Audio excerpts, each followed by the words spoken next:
the first thing we need to do is to weigh out a sample of our complex. So in this experiment, our goal is to determine the empirical formula of this blue stuff. It is a copper complex consisting of copper 2 ions, ammonia, and sulfate ions, and you're looking to determine its empirical formula. So in this first part, we're doing the analysis for sulfate. So we need to weigh out some of our sample.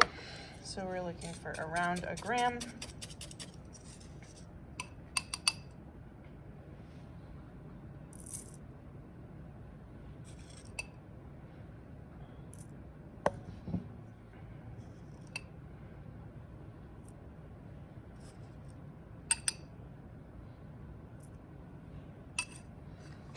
That'll do. And you can record the mass on the scale in your data table.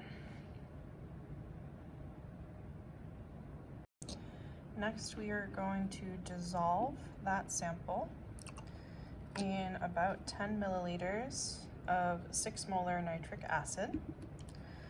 So I can measure out my 10 mils in a graduated cylinder.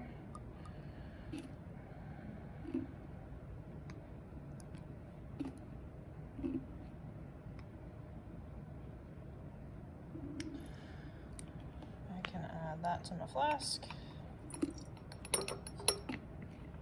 along with my sample that I recorded the mass of earlier.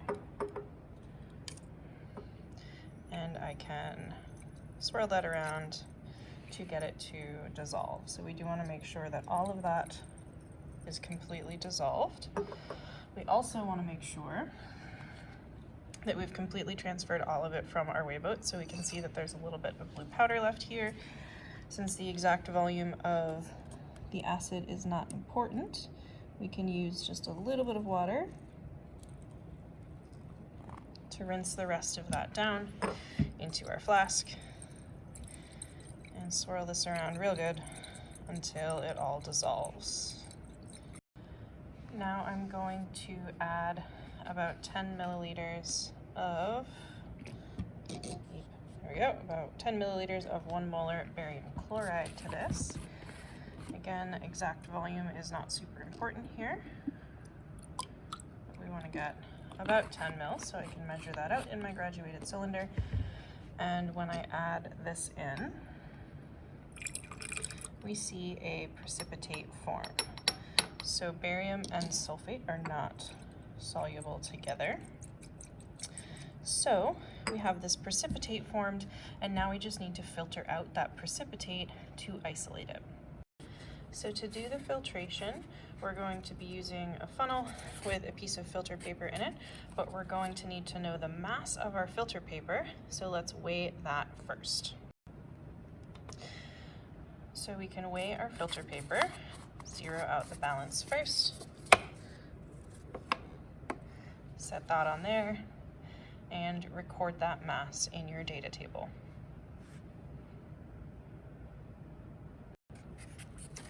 So now we can put our filter paper in the top of the funnel. Sometimes they don't like to stay.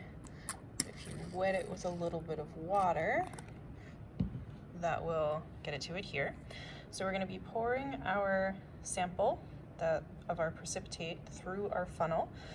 We want to make sure that we're transferring all of the solid is the most important thing here. So right now, I don't know if you can really tell, but our solid is kind of all sitting on the bottom. It has settled out. And since we want to transfer it, we want to give it a good swirl to get as much of it up off of the bottom as possible. And then we can pour it relatively quickly before it has a chance to settle again and let that drain. So we can see that there's still some residue in our flask here, and we want to transfer as much of that as possible. So we can just rinse down the sides,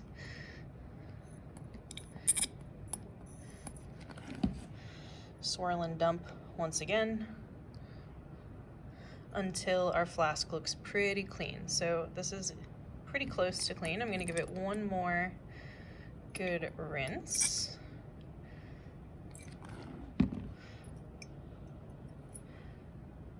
and that looks like a pretty complete transfer to me.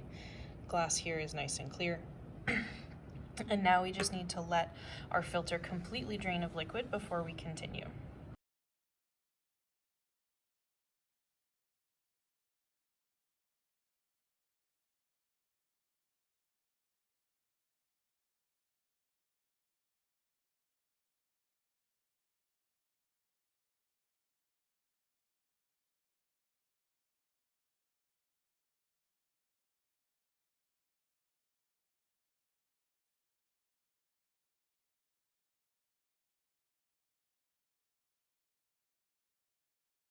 So now we just need to rinse off the precipitate that is in our filter paper to make sure that it is free from any contaminants, any other ions that might have been in solution that are stuck to it. So I'm just going to take some water and wash down the sides, about 5 milliliters or so, but I'm not measuring, as you can see. Some is all that matters, and then we're going to let that drain through as well.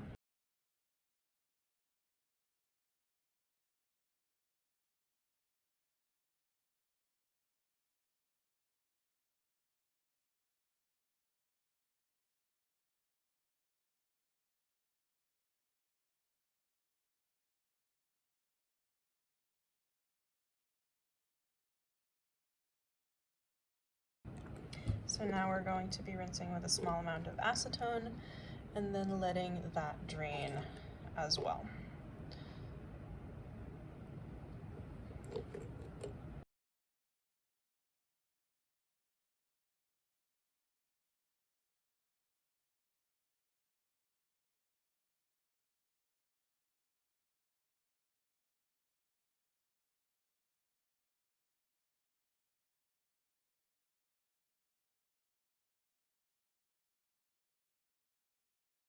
And then we're going to do one last rinse with acetone to finish it off.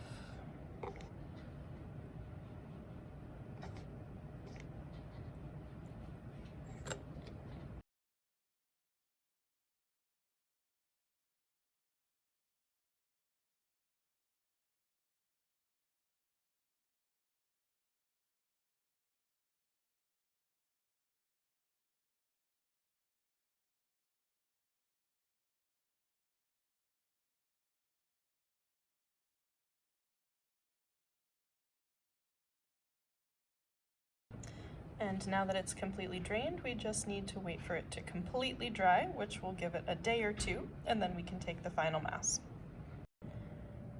Now that it's been a few days and our sample is completely dry, you can see the powder is down in there, stuck to our filter paper. So now that it's completely dry, we can take the mass of the filter paper together with the precipitate that we created. And since we know the mass of the filter paper, we'll be able to subtract that out to find how much of the precipitate we formed. So you can record the mass that's shown on the scale now in your data table.